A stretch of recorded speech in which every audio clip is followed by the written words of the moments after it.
പറ്റി അല്ലാഹു തആല കുറെ സ്ഥലങ്ങളിൽ വിശദീകരിച്ചിട്ടുണ്ട്. അവരെ സഹായിച്ചത്, അവർക്ക് വേണ്ടി അല്ലാഹു തആല തീരുമാനിച്ചു വെച്ചത് ഒക്കെ അല്ലാഹു തആല പറഞ്ഞു. അല്ലാഹുവിന്റെ ഹബീബ് മുഹമ്മദ് മുസ്തഫ സല്ലല്ലാഹു അലൈഹി വസല്ലമ തങ്ങൾ ബദർ യുദ്ധം കഴിഞ്ഞ് ഒരല്പകാലത്തിന് ശേഷം ഖുറൈശികൾക്ക് വലിയ മാനഹാനി ഉണ്ടായല്ലോ ബദറിൽ.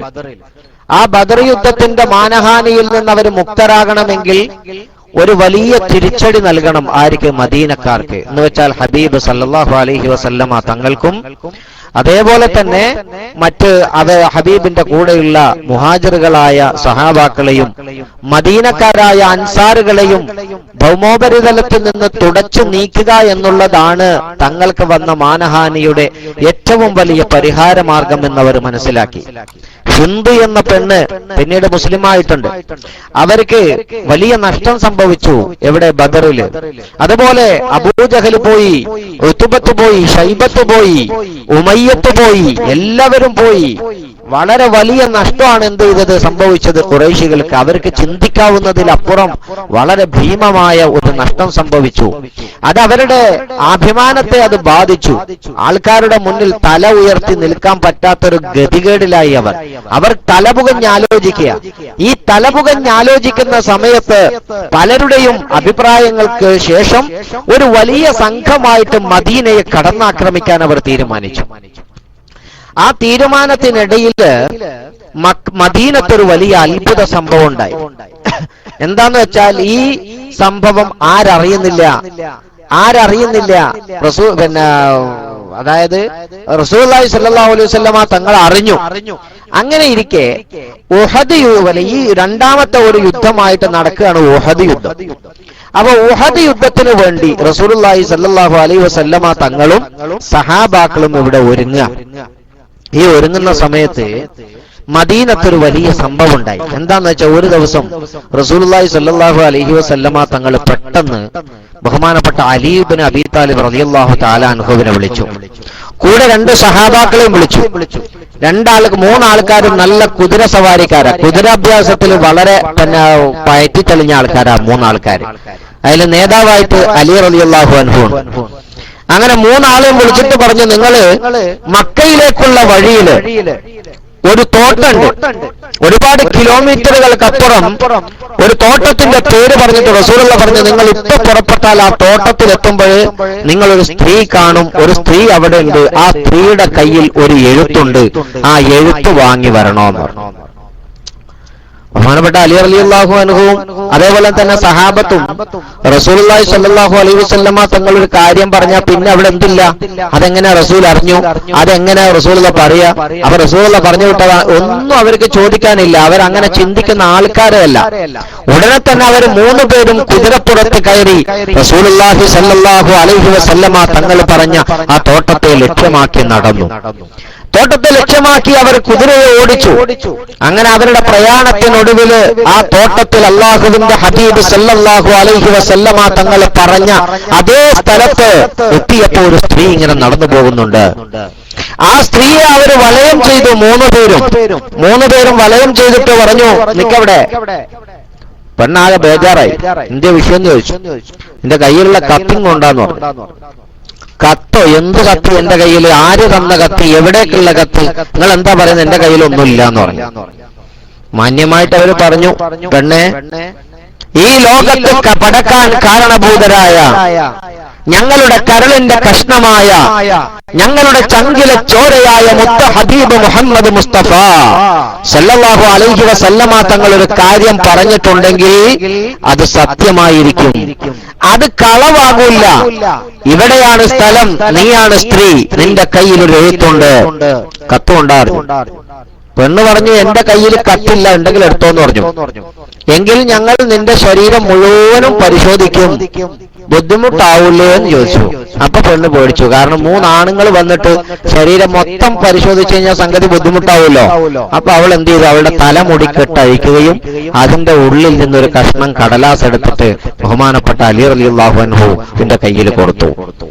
നേരെ ഇലാ ഹദറത്തി റസൂലില്ലാഹി സല്ലല്ലാഹു അലൈഹി വസല്ലമ തങ്ങളുടെ ഹളറത്തിലേക്ക് മൂവരും കുതിച്ചു വരികയാ.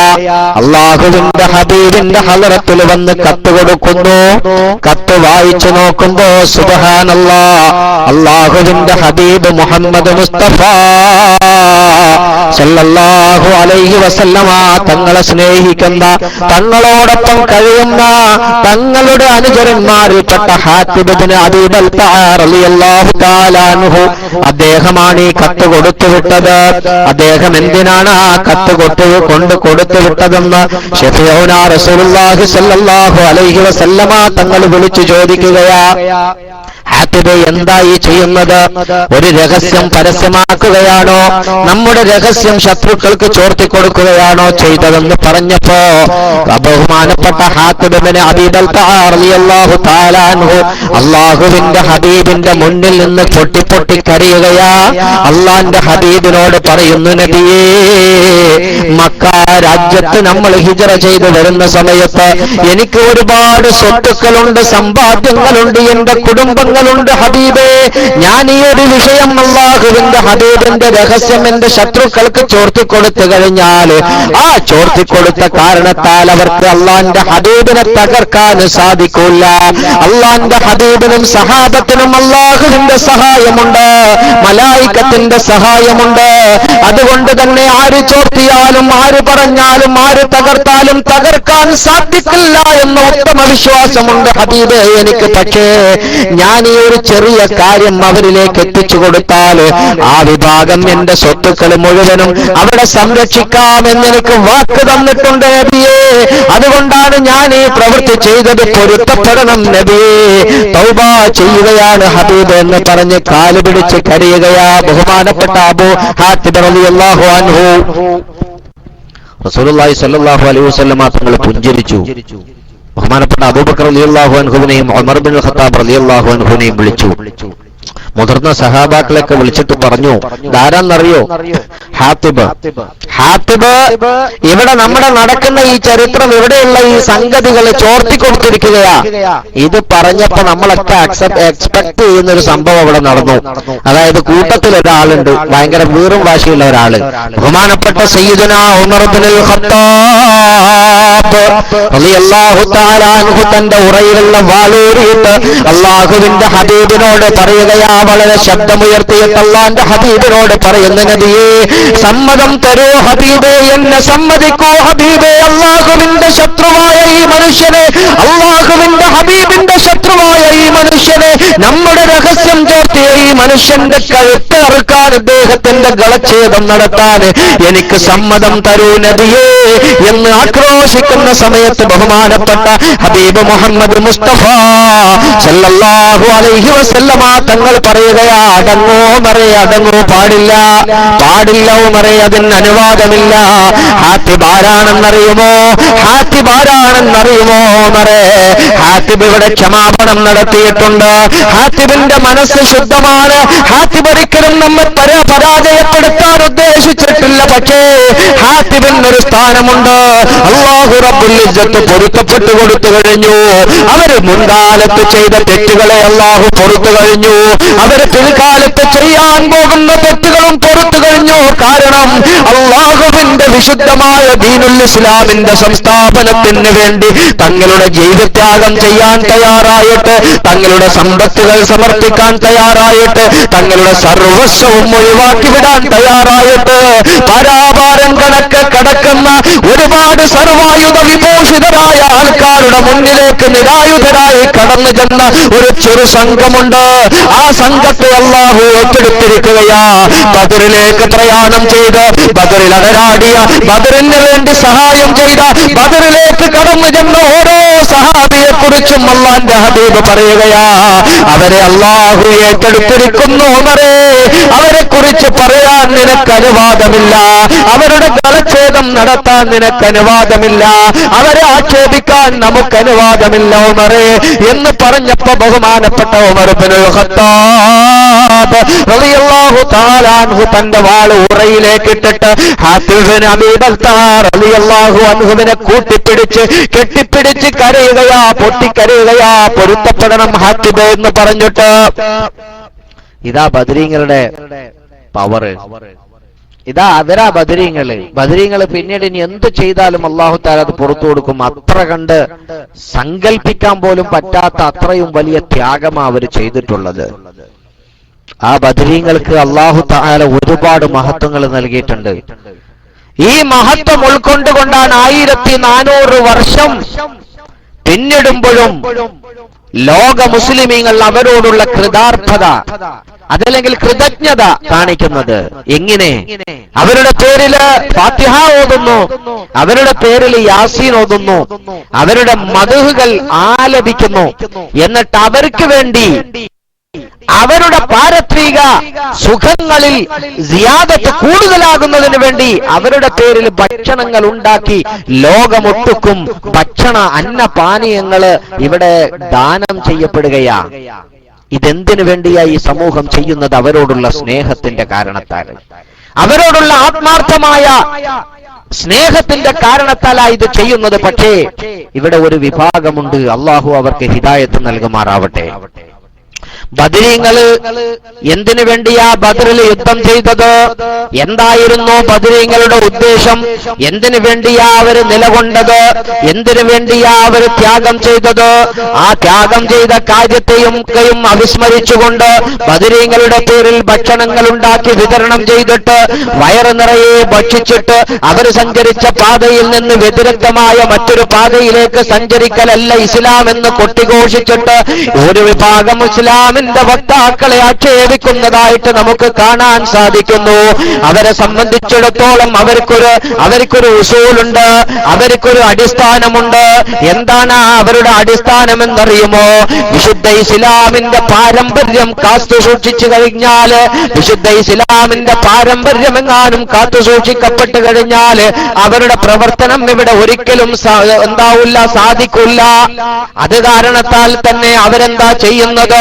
അള്ളാഹുവിന്റെ ഹബീബിനെ സ്നേഹിക്കുന്ന ഒരു വിഭാഗത്തെ ആക്ഷേപിക്കുകയാ, അള്ളാന്റെ ഹബീബിന്റെ സഹാബത്തിനെ സ്നേഹിക്കുന്നവരാറ്റ് ആക്ഷേപിക്കുകയാ, അള്ളാഹുവിന്റെ ദീനിന് വേണ്ടി ത്യാഗം ചെയ്ത വിഭാഗത്തിനെ പുകഴ്ത്തി പറഞ്ഞിട്ട് അവരുടെ പേരിലൊന്ന് സന്തോഷിക്കുന്നതിനെ അവരാക്ഷേപിക്കുകയാ. കാരണം വർഷാവർഷങ്ങളിൽ വരുന്ന വിശുദ്ധമായ റമളാനിന്റെ 17ാമത്തെ രാവിലെ അതുപോലെ തന്നെ 17ന്റെ പകലിലും ബദരീങ്ങളുടെ നാമങ്ങൾ ഈ ഭൂമി ലോകത്തിങ്ങനെ ഉയരപ്പെടുമ്പോൾ, അത് ചർച്ച ചെയ്യപ്പെടുമ്പോൾ, അതിന്റെ മുന്നിലിരിക്കുന്ന അതിന്റെ ചുറ്റുവട്ടത്തിരിക്കുന്ന സത്യവിശ്വാസികളുടെ ഹൃദയത്തിന്റെ അന്തരാളങ്ങളിൽ അടിയുറച്ചിട്ടുള്ള വിശ്വാസത്തിന്റെ ആ തീജ്വാലയുണ്ടല്ലോ, അതിങ്ങനെ കത്തിപ്പടർന്നവരുടെ ശരീരത്തിലേക്ക്, അവരുടെ മനസ്സിലേക്ക്, അവരുടെ പ്രവർത്തനങ്ങളിലേക്ക് ആളിപ്പടർന്നിട്ട് അവർ പിശാചിന്റെ മാർഗം വിട്ടിട്ട് വിശുദ്ധമായ ഇസ്ലാമിന്റെ മാർഗത്തിലേക്ക് കടന്നു വരികയും അതിൽ സ്ഥിരപ്പെട്ട് നിൽക്കുകയും ചെയ്യുമെങ്കിൽ, അങ്ങനെ ചെയ്തു പോയാൽ ഇവിടെ നിസ്കാരം ബാത്തിലാക്കാൻ സാധിക്കില്ല, വിവാദത്തിന് മുടക്കാൻ സാധിക്കില്ല, സൽക്കർമ്മങ്ങൾ ചെയ്യുന്നതില്ലായ്മ ചെയ്യാൻ സാധിക്കില്ല.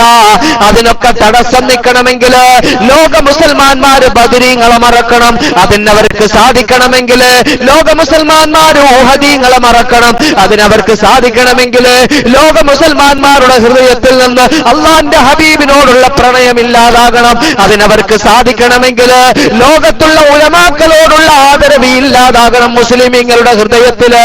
അതാണ് അവരുടെ ലക്ഷ്യം.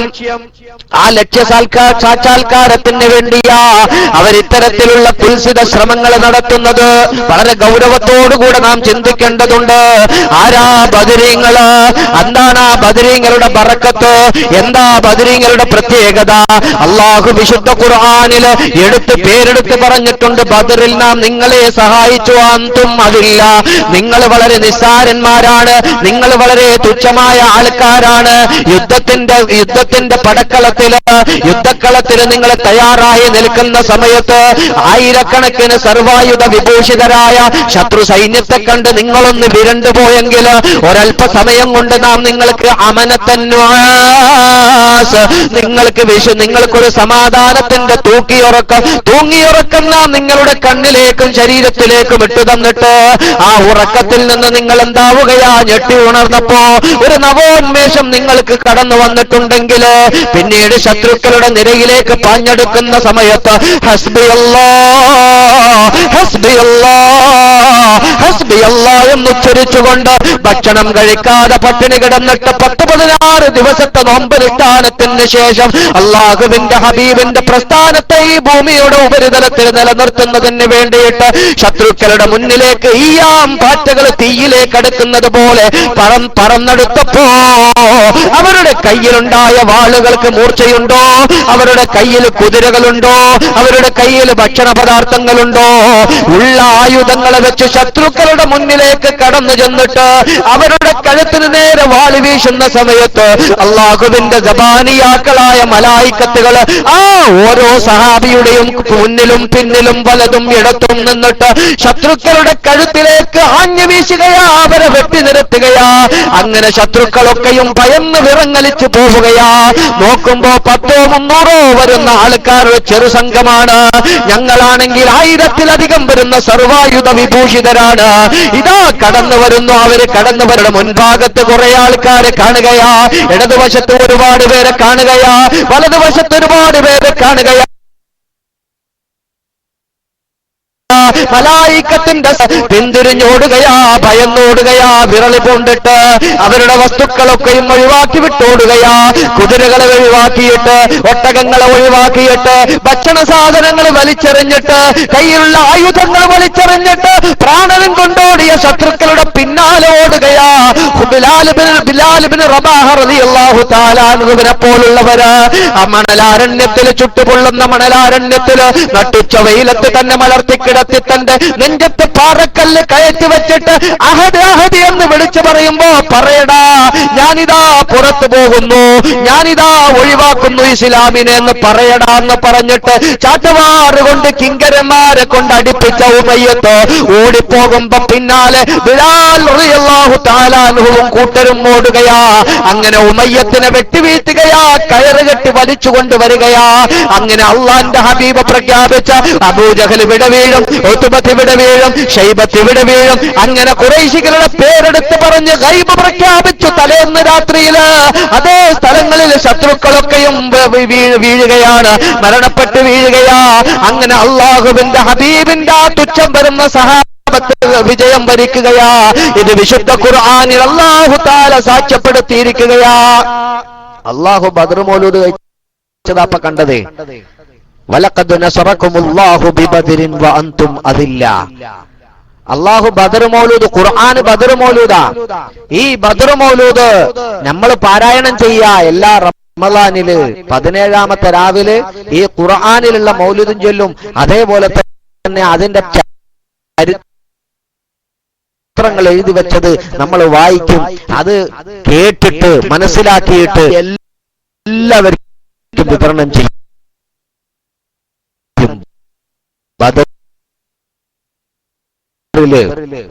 പറപ്പിച്ചത് വിശുദ്ധ ഇസ്ലാമിന്റെ പ്രഥമ വിജയം, ഏറ്റവും വലിയ വിജയം അതാണ്.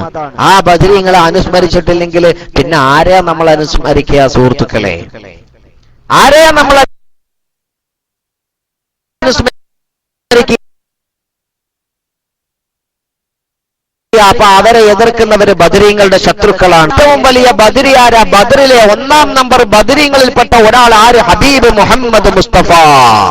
നാളെ ഖിയാമത്ത് നാളില് അല്ലാഹുവിന്റെ ഹബീബിന്റെ കയ്യിൽ നിന്ന് ഹൗലുൽ കൗസർ വാങ്ങിക്കൊടുക്കാൻ ഇങ്ങനെ നിരനിരയായി നിൽക്കുന്ന സമയത്ത് അല്ലാഹുവിന്റെ മലായിക്കത്തുകൾ ഇങ്ങനെ പറഞ്ഞു കൊടുക്കും അള്ളാന്റെ ഹബീബിന്. അള്ളാന്റെ ഹബീബ് ഇതായി കടന്നു വരുന്നവരിൽ ചിലര് അങ്ങയുടെ സുന്നത്തിനെ പ്രവർത്തിക്കാതെ, അങ്ങയെ സ്നേഹിക്കാതെ വരുന്നവരിൽ അങ്ങയുടെ ദീനിൽ ഇല്ലാത്തത് കയറ്റിവിട്ടിട്ട് അങ്ങയുടെ ദീനിൽ വേണ്ടാത്തതിനെ പടച്ചുണ്ടാക്കിയിട്ട് ഉള്ളതിനെ തള്ളിപ്പറഞ്ഞിട്ട് ആക്ഷേപിച്ച വിവരം കെട്ട ജനങ്ങളാ നബി എന്ന് പറയുമ്പോൾ പോടാ പോടാ നിനക്ക് വെള്ളമില്ല എന്ന് പറഞ്ഞിട്ട് ആട്ടിയോടിക്കുന്ന ഒരു രംഗമുണ്ട്. ഈ പുത്തൻ പ്രസ്ഥാനക്കാരങ്ങനെ വിരണ്ടോടുന്ന ഒരു രംഗം നമുക്ക് കാണാൻ സാധിക്കും. അല്ലാഹു തആല കാത്തുരക്ഷിക്കുമാറാവട്ടെ. ഞാൻ കൂടുതൽ പറയുന്നില്ല. അപ്പൊ അത് ബദരീങ്ങളുടെ പ്രത്യേകത എന്ന് പറഞ്ഞാൽ അവർക്ക് പഴയതും പുതിയതുമായ എല്ലാ കാര്യങ്ങളും അല്ലാഹു തആല പുറത്തു കൊടുത്തിട്ടുണ്ട്. പിന്നീടും ഉമർ റളിയല്ലാഹു അൻഹുവിന് മറ്റൊരു സംഭവം ഉണ്ടായിട്ടുണ്ട്. ഒരു സഹാബി, ഒരു ബദരീങ്ങളിൽപ്പെട്ട ഒരു സഹാബി ഉമർ ഇബ്നു ഖത്താബ് റളിയല്ലാഹു അൻഹുവിന്റെ കാലത്ത് എന്ത് ചെയ്തിട്ടുണ്ട്? ഒന്ന് മദ്യപിച്ചു പോയി.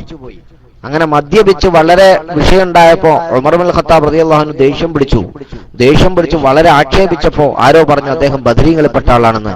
കെട്ടിപ്പിടിച്ച് കരഞ്ഞിട്ട് പൊരുത്തപ്പിടിച്ചു. എന്റെ പ്രിയപ്പെട്ട മുഅ്മിനീങ്ങളെ, സഹാബാക്കൾ അങ്ങനെയാ ബദരീങ്ങളെ കണ്ടത്. ആ ബദരീങ്ങളോടുള്ള സ്നേഹം നിങ്ങൾ പ്രകടിപ്പിക്കണം.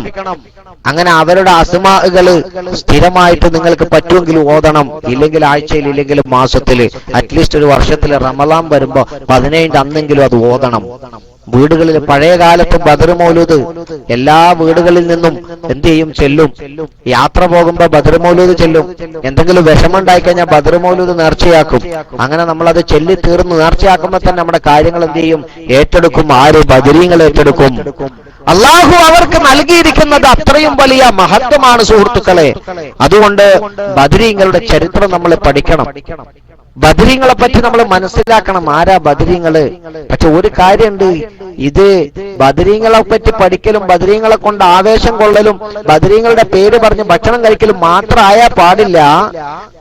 അവരുടെ ശരീരവും ജീവനും ത്യജിച്ച് സമർപ്പിച്ച് ഉണ്ടാക്കിയെടുത്ത വിശുദ്ധമായ ദീനുൽ ഇസ്ലാമിന്റെ ശരിയായ പാതയിൽ സഞ്ചരിക്കാൻ വേണ്ടി നാം തയ്യാറാവണം. അവിടെയാ പ്രിയപ്പെട്ട മുഅ്മിനീങ്ങളെ നാം വിജയിക്കുന്നത്. ബദരീങ്ങളെ നാം അനുധാവനം ചെയ്യണം. ആരാ ബദരീങ്ങൾ? അല്ലാഹുവിന്റെ ഹബീബ് സല്ലല്ലാഹു അലൈഹി വസല്ലമ തങ്ങള് ബദറിലേക്ക് മാർച്ച് ചെയ്യാൻ വേണ്ടി പോകുമ്പോ മുഹാജിറുകളോട് പറഞ്ഞു, മദീനയിലേക്ക് ശത്രുക്കൾ ഇങ്ങോട്ട് കടന്നു വന്നു കഴിഞ്ഞാൽ അബുൽ ജഹലിന്റെ നേതൃത്വത്തിൽ മദീനയിലേക്ക് ഇങ്ങോട്ട് കടന്നു വന്നു കഴിഞ്ഞാൽ സംഗതി ബുദ്ധിമുട്ടാ. കാരണം നമ്മൾ ഇവിടെ വന്ന് താമസിച്ച് നമുക്ക് ഇവിടെ എല്ലാവിധ സഹായങ്ങളും ചെയ്ത ഈ മദീനക്കാർക്ക് അത് എന്ത് ചെയ്യും, ഇടങ്ങേറാ. ഒരു യുദ്ധം ഈ മദീനയിൽ വേണ്ട, നമുക്ക് പുറത്തു പോകാമല്ലേ എന്ന് പറഞ്ഞപ്പോ മുഹാജിറുകളൊക്കെ സമ്മതിച്ചു. പക്ഷേ മദീനക്കാര് അൻസാറുകളായ സഹാബത്ത് അല്ലാഹുവിന്റെ ഹബീബുമായിട്ടുള്ള ഇത്തിഫാഖ് എന്താ? ആരെങ്കിലും മദീനയെ ആക്രമിച്ചാൽ ഞങ്ങളുടെ സർവ്വവും അങ്ങേക്ക് വേണ്ടി സമർപ്പിക്കും. മദീനയുടെ പുറത്തു പോയിട്ടൊരു യുദ്ധം ചെയ്യാൻ തങ്ങൾ തമ്മിൽ ഇത്തിഫാക്കില്ല. അതുകൊണ്ട് തന്നെ അള്ളാന്റെ ഹബീബ് അൻസാറുകളായ സഹാബാക്കളെ വിളിച്ചിട്ട് ഇതവരെ ഉണർത്തി, നിങ്ങളുമായിട്ടുള്ള ഇത്തിഫാക്ക് ഇത്രമാത്രമാണ്. പക്ഷേ മദീനയിലേക്ക് അവരെ കടത്തിവിടാതെ മദീനയുടെ പുറത്ത് ചെന്നവരെ തടുക്കുക എന്നൊരു അഭിപ്രായം എനിക്കുണ്ട്, മുഹാജിറുകളായ സഹാബാക്കൾക്കുണ്ട്.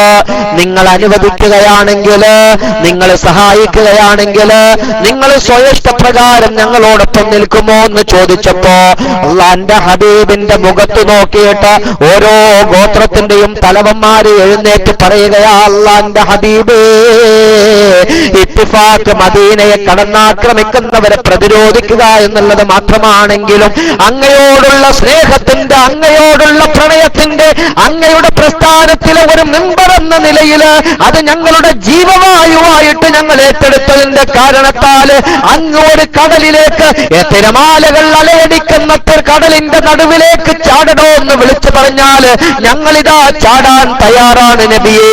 എരിയുന്ന പൊരിയുന്ന തീയിലേക്ക് വലിച്ചെറിയപ്പെടാന്ന് പറഞ്ഞാൽ ഞങ്ങൾ ചാടാൻ തയ്യാറാണ് നബിയേ. അങ്ങ് കൽപ്പിച്ചാലും ഞങ്ങളിതാ പ്രവർത്തിക്കാൻ തയ്യാറാണ് നബിയേ എന്ന് ആവേശത്തോടുകൂടെ ഓരോ ഗോത്രത്തിന്റെ തലവന്മാരും അല്ലാഹുവിന്റെ ഹബീബിനോട് പ്രഖ്യാപിക്കുകയാ, വാഗ്ദത്തം നൽകുകയാ, ബദറിലേക്ക് അവർ പ്രയാണം ചെയ്യുകയാ.